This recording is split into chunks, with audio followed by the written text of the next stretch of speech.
Factor with Yogesh Mishra. नमस्कार, दो टूक में आपका स्वागत है। मैं हूं योगेश मिश्रा। आज हमारे साथ हैं उत्तर प्रदेश के उप मुख्यमंत्री केशव प्रसाद मौर्य जी। संगठन और सरकार दोनों में इनकी खासी पैठ है और काफ़ी लोकप्रिय आदमी। पिछले विधानसभा चुनाव में इन्होंने उत्तर प्रदेश में तमाम रैलियां की थी। इस बार भी इन्हें बड़ी जिम्मेदारी दी गई है। पार्टी के ओबीसी चेहरा माने जाते हैं। पार्टी के साथ इन्होंने उसके आनुषंगिक संगठन से अपनी यात्रा शुरू की थी। आज हम बात करते हैं केशव प्रसाद मौर्य से। मौर्य जी, पिछली बार विधानसभा चुनाव और लोकसभा चुनाव के बीच दोनों में आपने बहुत रैलियां की, जनसभाएं की। क्या अंतर लगता है आपको? मुझे अंतर नहीं लगता है। मुझे तो 2017 के विधानसभा चुनाव में जो उत्साह देखने को मिल रहा था, 2019 के चुनाव में उसमें और अधिक उत्साह मुझे देखने को मिल रहा है। इसलिए 2014, 2017 से अच्छा भारतीय जनता पार्टी के लिए 2019 हो। क्या पिछला 14 का रिकॉर्ड आप लोग दोहराएंगे या आगे बढ़ेंगे? 14 का रिकॉर्ड तोड़ेंगे। 73 प्लस उत्तर प्रदेश के अंदर भारतीय जनता पार्टी के सांसदों की संख्या होगी गठबंधन के साथ। आपके इस कहने का आधार क्या है? हमारे कहने का आधार हमारा काम है, हमारा संगठन है, हमारे कार्यकर्ता हैं। और जिस प्रकार से 5 वर्षों के अंदर या कहिए 55 महीने के अंदर माननीय नरेंद्र मोदी जी के नेतृत्व में केंद्र की जो हमारी सरकार है उसने काम किया, और 2 वर्ष माननीय योगी जी के नेतृत्व में प्रदेश की सरकार ने जो हमारी काम करने का एक जनता के बीच में अपनी उपलब्धि देने का काम किया है, तो यह उपलब्धियों के आधार पर भी, विकास के आधार पर भी, गरीब कल्याण के आधार पर, किसान कल्याण के आधार पर हम ये मानते हैं कि हमें जो 2014 में मिला था उससे ज़्यादा हमें मिलेगा। इसलिए मैं कहा करता हूँ कि 100 में 60% हमारा है, बाकी में बंटवारा है। आमतौर पर कहा जाता है कि मोदी जी के नाम पर ये चुनाव हो रहा है। आपको क्या लगता है कि मोदी जी के नाम और मोदी जी के काम, या प्रदेश सरकार के नाम और प्रदेश सरकार के काम में? देखिए, मोदी जी का नाम और मोदी जी का काम यह सबसे ऊपर है और ऊपर रहेगा। उसमें उत्तर प्रदेश सरकार का काम बोनस है। मैं ये मानता हूँ कि आज देश सांसद बनाने के लिए मतदान नहीं कर रहा है। आज देश भारत का प्रधानमंत्री फिर से बनाने के लिए मोदी जी को 56 इंच के सीने वाले, जो देश के बहुमुखी विकास, देश की सुरक्षा, देश में भ्रष्टाचार को ख़त्म करने, देश से आतंकवाद को ख़त्म करने की दिशा में पूरी ईमानदारी से जिसने काम किया, ऐसा नेतृत्व आज देश को मिला है। और देश पूरा मन बना चुका है कि हमें मोदी जी को दूसरी पारी देने का काम करना है। इसीलिए कांग्रेस सहित सभी विपक्षी घबराए हुए हैं कि यह तो लग रहा था कि मोदी जी 5 साल के बाद जब दोबारा चुनाव में आएंगे उनके खिलाफ नाराज़गी होगी। तो नाराज़गी की जगह इतनी प्रसन्नता है लोगों में कि अपनी जमानतें बचाने के लिए। आपको नहीं लगता कि उत्तर प्रदेश सरकार के कामकाज से मोदी सरकार को सत्ता विरोधी रुझान का सामना करना पड़ रहा है? नहीं। 2 साल में जितना काम योगी जी की अगुवाई में उत्तर प्रदेश की सरकार ने किया है, 15 साल में सपा और बसपा की सरकार ने मिलकर के नहीं किया है, बल्कि 15 साल में उत्तर प्रदेश को बर्बाद करने का काम किया। एक कोई माइलस्टोन बताएंगे जिसको आपने 2 साल में पूरा किया हो? एक नहीं, अनेक है। एक बताइए। सबसे बड़ी चीज़ यह होती है कि जब भी कोई चुनाव हुआ है, मैं भी सार्वजनिक जीवन में मेरा लंबा समय बीत गया है, हर चुनाव में सड़क और बिजली मुद्दा होता था।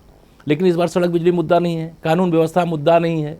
उन लोगों को पता है कि सड़कों को अगर मुद्दा बनाएंगे जनता दौड़ाएगी कि तुमने 15 साल में तो गड्ढे ही गड्ढे बनाए, और योगी जी के नेतृत्व में सरकार बनी तो सारे गड्ढा मुक्त चारों तरफ सड़कें दिखाई दे रही हैं। तुम्हारे 15 साल में 2 घंटे, 4 घंटे, 5 घंटे बिजली मिलना मुश्किल था। अब गाँव को 18 घंटे, तहसील मुख्यालय को 20 घंटे और जिला मुख्यालय को 24 घंटे बिजली मिल रही है। मतलब कोई ऐसा सेक्टर नहीं है जिस क्षेत्र में, मैं तो अनेक काम आप गिना रहे हैं उत्तर प्रदेश सरकार के, और एजेंडा आप सेट कर रहे हैं प्रदेश सरकार ने जो काम किया, और आप वोट मांग रहे हैं केंद्र सरकार के लिए। निश्चित तौर से माननीय नरेंद्र मोदी जी के नेतृत्व में भारतीय जनता पार्टी की केंद्र की जो सरकार है उसने अनेक काम किए, चाहे वह प्रधानमंत्री जनधन के खाते हों, चाहे प्रधानमंत्री उज्ज्वला योजना के अंतर्गत गरीब माताओं बहनों को कनेक्शन हो, चाहे प्रधानमंत्री आवास योजना के अंतर्गत देश में और प्रदेश में आवासों का अंबार लगा देना हो, और चाहे आयुष्मान भारत योजना के अंतर्गत गरीबों को 5 लाख रुपए तक के इलाज की सुविधा प्रदान करना हो, और चाहे किसान सम्मान निधि के रूप में हर किसान को, छोटा किसान हो बड़ा किसान हो, 2-2 हज़ार की 3 किस्त में 1 वर्ष में 6,000 रुपया बीज खाद आदि की सुविधा के लिए देने का मामला हो। खुशी की लहर है पूरे प्रदेश में, और यह खुशी की लहर और यह जो विश्वास, इस विश्वास के आधार पर, और लोग, मैं आपको बता रहा हूँ सांसद तो हमारे बनेंगे तभी माननीय मोदी जी प्रधानमंत्री बनेंगे। अगर डायरेक्ट मोदी जी को प्रधानमंत्री बनाने के लिए लोगों को वोट देना होता तो मतलब सब विरोधियों का सुपड़ा साफ हो गया होता। क्या आपको नहीं लगता है कि आप कार्यकर्ताओं को बहुत प्रिय हैं और आपके कार्यकर्ता आजकल नाराज हैं, आपके विधायक नाराज हैं, आपने उनको तरजीह नहीं दी जैसे दूसरे पॉलिटिकल पार्टियों में सपा और बसपा में तरजीह मिलती है कार्यकर्ता? नहीं, हमारा कोई कार्यकर्ता नाराज नहीं है, हमारा कोई विधायक सांसद नाराज नहीं है। वो पूरी ताकत से वो पार्टी के लिए काम किए हैं और काम कर रहे हैं। और जो इस प्रकार की बातें ला रहे हैं तो वो सपा बसपा की संस्कृति और भाजपा की संस्कृति में अंतर है। कार्यकर्ता का सम्मान हमारी प्राथमिकता है और मैं दावे खुलेआम कहता हूँ, मैं भी कार्यकर्ता हूँ, उप मुख्यमंत्री बाद में हूँ, कार्यकर्ता पहले हूँ। अगर केशव प्रसाद उत्तर प्रदेश का उप मुख्यमंत्री है तो उत्तर प्रदेश का एक एक कार्यकर्ता, एक एक विधायक, एक एक सांसद वह उत्तर प्रदेश का उप मुख्यमंत्री है। इससे कम अपने को न माने, इतना सम्मान उसकी। क्या आपको लगता है कि केशव प्रसाद मौर्य जितने प्रिय हैं, जितना ध्यान रखते हैं कार्यकर्ताओं का, सारे मंत्री सारे विधायक कैसा रखते हैं? नहीं, अधिकतम ध्यान रखते हैं। कौन ऐसे मतलब सबके पास जहाँ आप पर तो संगठन की बैठकों में भी रहे हैं, संगठन की बैठकों में नाराजगी इन लोगों ने जताई है, आपने कभी दूर करने की कोशिश की? नहीं, नाराजगी कोई नहीं जताई है। संगठन की जब बैठकें होती है तो चुनाव की तैयारी को लेकर के होती है। और भारतीय जनता पार्टी एक ऐसी पार्टी है जो लोकसभा चुनाव 2014 का समाप्त हुआ तो हमने 2017 की तैयारी शुरू की। 2017 का चुनाव समाप्त हुआ, हमने 2019 की तैयारी शुरू की। हम सपा बसपा कांग्रेस वाले नहीं हैं कि चुनाव आवे तब हम तैयारी करें, तब हम कार्यकर्ता का ध्यान करें, तब जनता का ध्यान करें। हमारी सारी तैयारियां, एक चुनाव बीतता है तो दूसरे चुनाव की तैयारी शुरू हो जाती है। 23 मई को सपा बसपा कांग्रेस गई का समाचार मिलेगा, मोदी जी प्रधानमंत्री बनेंगे और हम 2022 की तैयारी शुरू कर देंगे। मोदी जी कहते हैं कि हम सिर्फ 6 महीने चुनाव की तैयारी करते हैं, 4.5 साल काम करते हैं। आप जो कह रहे हैं कि आप 4.5 साल चुनाव की तैयारी करते हैं, कुछ विरोधाभास नहीं? नहीं, विरोधाभास नहीं है। माननीय प्रधानमंत्री जी ने चुनाव की दृष्टि से जो कहा है वो सरकार की ओर से कहा है। संगठन का काम मैं आपको बता रहा हूँ, संगठन निरंतर कार्यरत रहता है और भारतीय जनता पार्टी का संगठन आज बूथ स्तर तक इतना मजबूत है कि सारे विरोधियों के संगठन एक साथ खड़े हो जाएं तब भी 100 में 60 हमारा है। राहुल गांधी और नरेंद्र मोदी में आपको बेसिक अंतर क्या नजर आता है? मतलब आकाश और पाताल की आप चर्चा कर रहे हैं। राहुल गांधी जी और माननीय नरेंद्र मोदी जी का कोई मुकाबला ही नहीं है। नरेंद्र मोदी जी 18 घंटे काम करने वाले हैं, एक गरीब घर से निकलने वाले हैं, पिछड़े वर्ग में पैदा हुए हैं और उन्होंने अपने छोटे से कार्यकाल में, एक कार्यकाल में इतना करके दिखा देने का काम किया जो 55 साल में कांग्रेस और उनके जो पुरखे हैं राहुल गांधी जी के, उन सब लोगों ने मिलकर के नहीं किया है। तो जमीन और आसमान का। प्रियंका गांधी के आने में कोई अंतर आप देख रहे हैं क्या? कोई दबाव महसूस कर रहे हैं आप लोग? हाँ, हम नहीं महसूस कर रहे हैं, कांग्रेस महसूस कर रही है कि प्रियंका जी के आने से पहले राहुल गांधी जी कांग्रेस अध्यक्ष के रूप में अमेठी से चुनाव लड़ते थे और प्रियंका जी के आने के बाद उनको भाग करके केरल जाना पड़ा। आपको क्या लगता है कि आप पिछले बार के आंकड़े को आगे बढ़ाएंगे तो सीटें कौन सी बढ़ेंगी आपकी? रायबरेली अमेठी बढ़ रही है, कन्नौज आजमगढ़ बढ़ रही है, फिरोजाबाद बदायूं बढ़ रही है, हमारी सीटें तो बढ़ रही हैं। आप भी ओबीसी पॉलिटिक्स कर रहे हैं और सपा बसपा भी कर रही है, अंतर क्या है दोनों में? नहीं, वो हम ओबीसी पॉलिटिक्स नहीं कर रहे हैं, हम तो सबका साथ सबका विकास कर रहे हैं। हमारे लिए अगड़ा पिछड़ा दलित कोई हमारे लिए गैर नहीं है, हमारे सब अपने, हम आत्मसात करके चलते हैं और यह करके हमारे मोदी जी के नेतृत्व वाली सरकार ने दिखाया है। अगर अगड़े वर्ग को, दलितों और पिछड़ों के आरक्षण में 1% की कटौती किए बगैर 10% आरक्षण देने का काम किया है, तो पिछड़े वर्ग की जो आज़ादी के बाद से लगातार मांग थी वह ओबीसी आयोग बना करके संवैधानिक दर्जे के साथ देने का काम किया है। अनुसूचित वर्ग के जो मेरे भाई बहन हैं, बाबा साहब भीमराव अंबेडकर का कांग्रेस ने अपमान किया है, सम्मान कभी नहीं किया है। माननीय नरेंद्र मोदी जी ने पंचतीर्थों का विकास करते हुए जब कुंभ में गंगा स्नान करने जाते हैं तो वहाँ जाकर के सफाई कर्मियों के जिस श्रद्धा भाव से चरण धोते हैं, यह सम्मान देने का काम, सबको सम्मान। उनका कहना था उनको पैसा नहीं दिया, आपने सिर्फ चरण धोया। नहीं, ये आपकी सूचना सही नहीं है। जिनको जो पैसा मिलना है, काफ़ी देर से दिया। नहीं, जो पैसा मिलना है वो एक सिस्टम है। वेतन अगर महीने की 1 तारीख को मिलना है तो महीने की 25 तारीख को नहीं मिल जाएगा, वेतन सबको मिलता है। और वो सम्मान देना और जो काम किए उसका उनको वेतन प्रदान करना, वो दोनों अलग अलग है। ये आप नहीं समझ सकते हैं कि इस देश का अनुसूचित वर्ग मोदी जी के द्वारा जिस प्रकार से देश के प्रधानमंत्री ने सम्मान दिया, मैं तो एकदम, मेरे तो उस समय रंगोटे खड़े हो गए, मैं स्वयं, मेरे आंखों में आंसू आ गए कि भारत भाव का क्षण था, बिल्कुल भाव क्षण। निश्चित तौर से कि इस प्रकार का सम्मान कोई सोचा भी नहीं था और यह मोदी जी ही कर सकते हैं। आप कह रहे हैं सबका साथ सबका विकास, पिछले दिनों आपकी political party Bharatiya Janata party ने उत्तर प्रदेश में जाति सम्मेलन किए, उसमें ना तो ब्राह्मण सम्मेलन था, ना ठाकुर सम्मेलन था, ना कायस्थ सम्मेलन था, तो कैसे माने कि सबका विकास हो? नहीं, वो पिछड़े वर्ग को जाति के नाम पर बांट करके जो लोग अलग थलग कर दिए थे, उनका कोई प्लेटफार्म नहीं था। वो सामाजिक प्रतिनिधि सम्मेलन था, वो जाति सम्मेलन नहीं था। वह लोग आकर के अपनी बात कहना चाहते, अपनी बात कहे और उस बात के आधार पर उनके साथ चर्चा हुई और आज वो चट्टान की तरह भाजपा के साथ, मोदी जी के साथ खड़े हैं।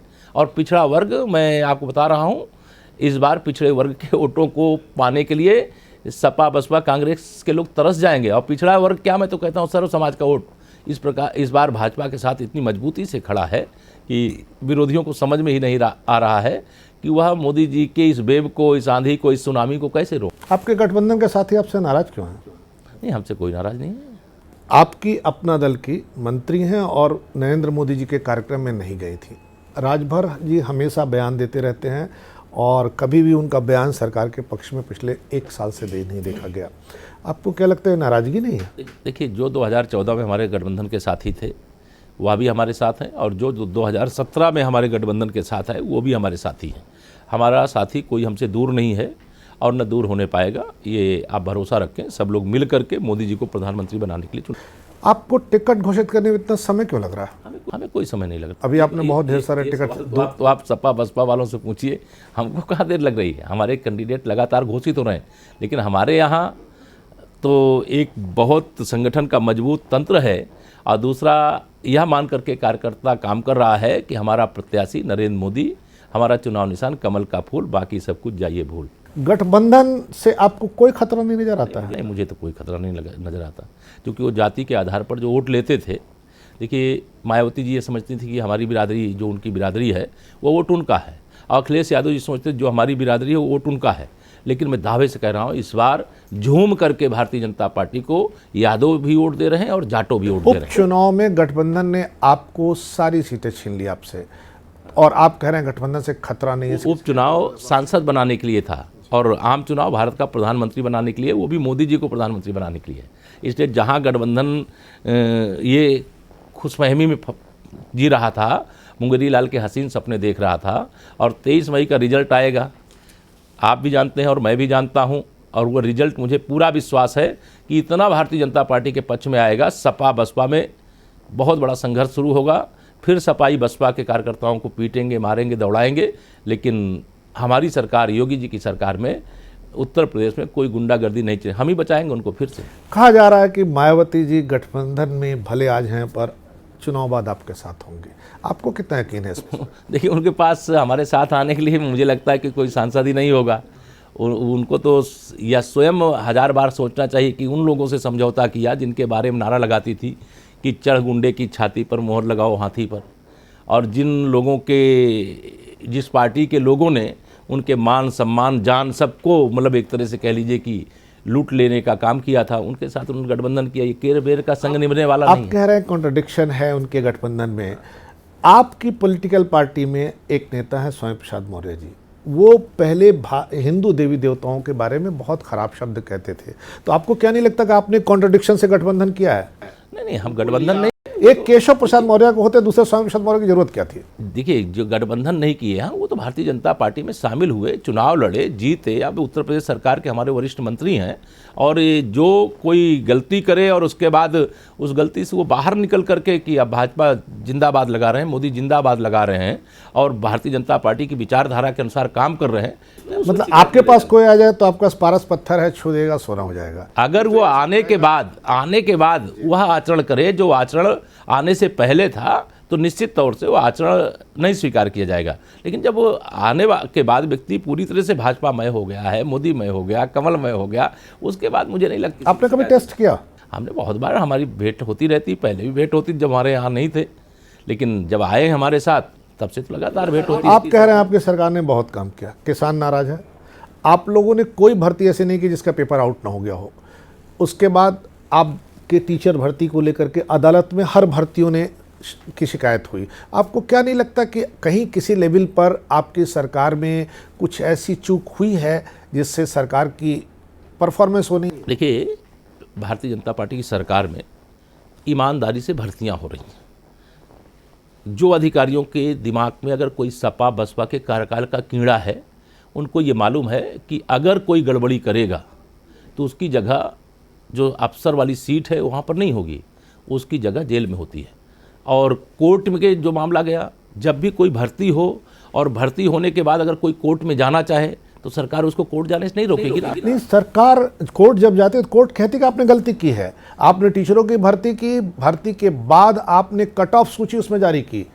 कट ऑफ सूची आप जारी ही नहीं कर सकते थे, क्योंकि आपने जब पहली बार जारी किया था विज्ञापन तो उसमें ये इसका जिक्र नहीं था। नहीं, उसकी जांच हो रही है, उसके लिए जो दोषी उनके खिलाफ कार्रवाई हुई है और माननीय न्यायालय ने जो कहा है उसको सरकार देख भी रही है। लेकिन हम भर्तियों में भ्रष्टाचार बर्दाश्त नहीं करेंगे।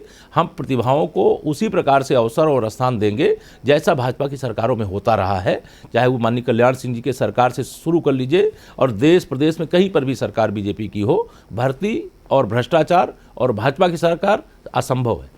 आपकी सरकार ने गड्ढा मुक्त सड़क करने के लिए 3 बार 3 अलग अलग डेट दी। क्या आपको नहीं लगता कि परफॉर्मेंस के लिए कोई कमी थी? नहीं, 3 बार डेट देनी पड़ी?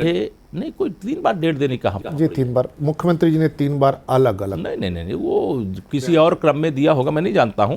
लेकिन मैं यह जानता हूं कि उत्तर प्रदेश में सड़क और बिजली को विपक्ष मुद्दा बनाने का साहस नहीं कर पा रहा है। लोकसभा चुनाव में कभी ये मुद्दा नहीं होता। नहीं, लोकसभा चुनाव में मुद्दा होता। ये तो विधानसभा चुनाव में सड़क अगर खराब होगी, भारत सरकार की बनाई गई सड़क खराब होगी या राज्य सरकार की बनाई गई सड़क खराब होगी, केंद्र में भी बीजेपी, सड़क पर तो केंद्र ने काम किया है, ये तो नरेंद्र मोदी जी खुद कहते हैं। प्रदेश में भी बीजेपी की सरकार, तो जब सरकार हमारी है तो आरोप कोई कांग्रेस और सपा बसपा पे नहीं लगेगा। आज उनके पास मुद्दा ही नहीं है। मैं बता रहा हूँ, बहुत सपा बसपा के विधायक जो मिनिस्टर रहे अपनी सरकारों में, वो मुझसे व्यक्तिगत तौर से आके कहते हैं केशव जी, हम अपनी सरकार में भी इतनी अच्छी और अपने क्षेत्र की सड़कें नहीं बनवा पाए जितनी अच्छी सड़क आपने हमारे यहाँ बना दी। इतनी बिजली वो कहते हैं हम अपने क्षेत्र में जब हमारी सरकार थी नहीं दिला पाए और आपकी सरकार में मिल रही है। हम सभी 75 जिलों का बिना भेदभाव। कहा जाता है कि नरेंद्र मोदी जी चाय बेचते थे और आप भी शायद ऐसा करते थे। इसमें कितनी सच्चाई और कितना फसाना है? नहीं, इसमें सच्चाई क्या, गरीब आदमी अगर कोई है और अपना जीवन यापन करने के लिए वो चाय बेचे, चाहे अखबार बेचे, चाहे मजदूरी करे, ये कोई मतलब गौरव की बात है कि जो व्यक्ति मतलब गौरव की बात तो है, माननीय प्रधानमंत्री, मतलब ये साम्यता आप में और प्रधानमंत्री जी में है। नहीं, ये तो हम बहुत सारे लोग होंगे जिनके बारे में लोग अभी नहीं जानते होंगे, भविष्य में जान जाएंगे। क्योंकि जो गरीबी से निकल करके आता है, किन परिस्थितियों में रहा होगा, जब कोई रास्ता नहीं होता तो 1000-2000 रुपये कर्ज लेकर के भी लोग चाय और पान की दुकान खोल लेते हैं, उससे अपने परिवार को भोजन कराते हैं, बच्चों को पढ़ाते लिखाते हैं। तो उसको मैंने भी जिया है ऐसा। आपकी राजनीति का सबसे सुखद क्षण क्या था? देखिए, हम लोगों के लिए सुखद क्षण जैसा मेरे लिए कहा जाए तो कुछ नहीं, लेकिन अगर देश में जब पूज्य अटल बिहारी वाजपेयी जी भारत के प्रधानमंत्री के रूप में शपथ लिए, वह निश्चित तौर से सुखद क्षण था। माननीय नरेंद्र मोदी जी जब भारत के प्रधानमंत्री के रूप में शपथ लिए, वह निश्चित बहुत सुखद क्षण था। जब उत्तर प्रदेश में अध्यक्ष के नाते 325 सीटें जीत करके आए और योगी जी के नेतृत्व में हमने सरकार बनाई, वह निश्चित तौर से सुखद क्षण था। हम जब देखते हैं, मैंने सबसे सुखद क्षण पूछा। मैं सबसे सुखद क्षण तो मैं यही मानता हूँ कि जब माननीय नरेंद्र मोदी जी ने भारत के प्रधानमंत्री के रूप में शपथ ली थी। मैं यह मानता हूं कि पूर्ण बहुमत की बीजेपी सरकार अकेले भी बनाने की स्थिति में पहुंची थी। वह दिन निश्चित तौर से सुखद। कहा जाता है कि अशोक सिंघल जी ने आपको राजनीति में इंट्रोड्यूस कराया, कितना सच है? देखिए, माननीय अशोक सिंघल जी बहुत विराट व्यक्तित्व हैं। वो श्वेत वस्त्रधारी बहुत श्रेष्ठ संतों में थे और यह सच है कि मैं विश्व हिंदू परिषद के काम में था, उनके मार्गदर्शन में काम करता था, अनेक आंदोलन करता था। वो मेरा निश्चित तौर से मेरे बारे में पता करते रहे होंगे कि इसको कैसा है, क्या है, इसका कैसा उपयोग है। जो हमारे संगठन के पूज्य अशोक जी ने माने इतने बड़ी जिम्मेदारी में रह करके कुछ सोचा होगा तो उन्होंने निर्देश दिया होगा और निर्देश दिया है। और आज मुझे चाहे संगठन में रहूं चाहे सरकार में रहूं, मैं केशव प्रसाद था, केशव प्रसाद। संगठन और सरकार में अच्छा क्या लगता है आपको? देखिए, दोनों अच्छा लगता है। दोनों में से अधिक क्या अच्छा लगता है? सरकार में बैठ करके जहां हम आम जनता को न्याय देने की दृष्टि से, कार्यकर्ता को सम्मान देने की दृष्टि से, उनका समस्याओं का समाधान करने की दृष्टि से हम अपने कर्तव्य का निर्वाह कर पाते हैं। तो जब संगठन करते थे तो पूरी तरह से संगठन में रह करके संगठन के माध्यम से जो लड़ाई लड़ सकते तो वह भी लड़ते थे। लेकिन अगर आज सरकार में भी हैं और संगठन में रहा हूँ तो दोनों कह लीजिए कि एक दूसरे से इतने मतलब हम लोग जुड़े हुए हैं कि मैं सदैव संगठन को श्रेष्ठ मान करके सरकार की दायित्व में एक अपना कर्तव्य मान करके सेवा में लगा रहता हूँ। आपके और मुख्यमंत्री के बीच मतभेद और मनभेद के बहुत किस्से चलते रहते हैं, हकीकत कितना है, फसाना क्या है और आधार क्या है? यह केवल हमारे विरोधियों को ऐसे स्वप्न दिखाई देते हैं या मीडिया के हमारे आप सब मित्र लोग कभी ऐसी चर्चा करते हैं। योगी जी के साथ और केशव जी का संबंध जैसे दूध और चीनी मिला करके पियो तो उसमें मिठास बढ़ जाती है। जिसमें कोई कुछ चीनी को निकालना चाहे दूध में से, दूध में मिलाने के बाद तो निकाल नहीं सकता है। तो हमारा और योगी जी का संबंध वैसे है जैसे दूध में चीनी मिलाने के बाद उसकी मिठास। अपनी सरकार की सबसे बड़ी उपलब्धि? उत्तर प्रदेश सरकार की, देखिए उत्तर प्रदेश सरकार की सबसे बड़ी उपलब्धि तो यही है कि हमने उत्तर प्रदेश के अंदर सब पहले दिन जो हमने किसानों के लिए कानून व्यवस्था की दृष्टि से, गरीबों की दृष्टि से, पिछड़ों की दृष्टि से, अनुसूचित वर्ग की दृष्टि से और प्रयागराज के दिव्य और भव्य कुंभ की दृष्टि से जो हमने किया है, ये हमारी विशेष उपलब्धि। आप राम मंदिर नहीं बना पाए, आपको पछतावा नहीं होता है? नहीं, देखिए पछतावा, आप तो विहिप से आते हैं। मैं विहिप से आता हूँ और राम मंदिर निर्माण का समर्थक हूँ और एक कारसेवक के रूप में मैंने राम जन्मभूमि आंदोलन का हिस्सा रहा हूँ। और राम जन्मभूमि पर ये मैं जानता हूँ और पूरे विश्वास से कह सकता हूँ कि भव्य मंदिर उसी स्थान पर बनेगा जहाँ रामलला विराजमान। बातचीत से बनेगा? बातचीत से बने, ये बातचीत तो बहुत पहले से चल रही है। बातचीत से बने, चाहे सर्वोच्च न्यायालय के निर्णय से बने और चाहे संसद में कानून बना करके बने। आपको नहीं लगता कि आप मंदिर जरूर बने? आपको नहीं लगता कि आपकी सरकार कानून बनाने के मुद्दे से हट रही है जो घोषणा पत्र इस बार है? मैं संयोग से लोकसभा का भी सदस्य रहा हूं और विधानसभा और विधान परिषद का भी सदस्य हूं। जो मामला कोर्ट के समक्ष विचाराधीन होता है उस पर सदन में चर्चा नहीं होती। जब वहां से डिसाइड हो जाएगा पक्ष या विपक्ष में, तब वहां उसके आगे संसद की भूमिका। यह तो आपको घोषणा पत्र में डालने से पहले भी ध्यान रखना चाहिए था कि कोर्ट में विचाराधीन है। हम प्रतिबद्ध हैं राम जन्मभूमि पर मंदिर बनाने के लिए। कोई हमारे बातचीत से नहीं, हमने उसमें बातचीत नहीं कहा है। हम राम मंदिर निर्माण के पक्षधर हैं। मार्ग प्रशस्त करेंगे, आपने कहा मार्ग निश्चित तौर से मार्ग प्रशस्त करेंगे। कोर्ट तो आप फैसिलिटेटर हो गए, बनाने का कमिटमेंट कहाँ रहा? नहीं, अगर देखिए सरकार को बनाने का काम करना हो तो शपथ लेने के बाद दूसरे दिन कार सेवा शुरू कर देते। लेकिन वो चूंकि न्यायालय के समक्ष मामला है, हम एक सरकार में है, एक संवैधानिक दायित्व में है, इसलिए उस बात की प्रतीक्षा करनी पड़ेगी। इस देश का हर राम, क्यों कल्याण सिंह खुद मुख्यमंत्री थे, उनके कार्यकाल में गिरी, उन्होंने इस्तीफा दे दिया। उस समय भी तो अदालत के सामने, उस समय की परिस्थिति और आज की परिस्थिति अलग है। और उस समय की परिस्थिति में माननीय कल्याण सिंह जी ने निश्चित तौर से एक राम भक्त के नाते, एक राष्ट्र भक्त के नाते, एक मुख्यमंत्री के नाते और जो उन्होंने दायित्व निर्वाह किया था वो सराहनीय है। अपनी सरकार को 10 में कितना नंबर देंगे आप? मैं तो 10 में 11 दूंगा। आप सबसे अच्छा मंत्री किसे मानते हैं? मैं सभी को मानता हूँ जितने हमारे मंत्रिपरिषद के साथी। नहीं, सभी को कैसे मान सकते हैं? आपको तो एक क्रम बनाना होगा ना। नहीं, सबसे अच्छे तो हमारे मुख्यमंत्री जी हैं, उसके बाद सब लोग उनके अंतर्गत काम करते हैं, तो सभी लोग अच्छे हैं, कोई खराब नहीं। आप अपनी सरकार की कोई ऐसी कमजोरी मानते हैं जो करना चूक गए, आप लोग करना चाहिए था या आगे के दिनों में उसे करेंगे? कोई गलती मानते हैं? अभी हमको ऐसा कुछ नहीं लगता है, लेकिन अभी हमारे पास 3 साल का अवसर है। अभी 2 साल बीते हैं और 3 साल में आप देखिएगा हमारा उत्तर प्रदेश अभी 30 साल आगे जाएगा। चलिए, आपने इस व्यस्त समय में हमें बहुत समय दिया, आपका बहुत बहुत धन्यवाद। हम फिर मिलेंगे किसी नए शख्सियत के साथ, नए बातचीत पर, नए सवालों पर बातचीत करने के लिए। नमस्कार। Y factor with Yogesh Mishra.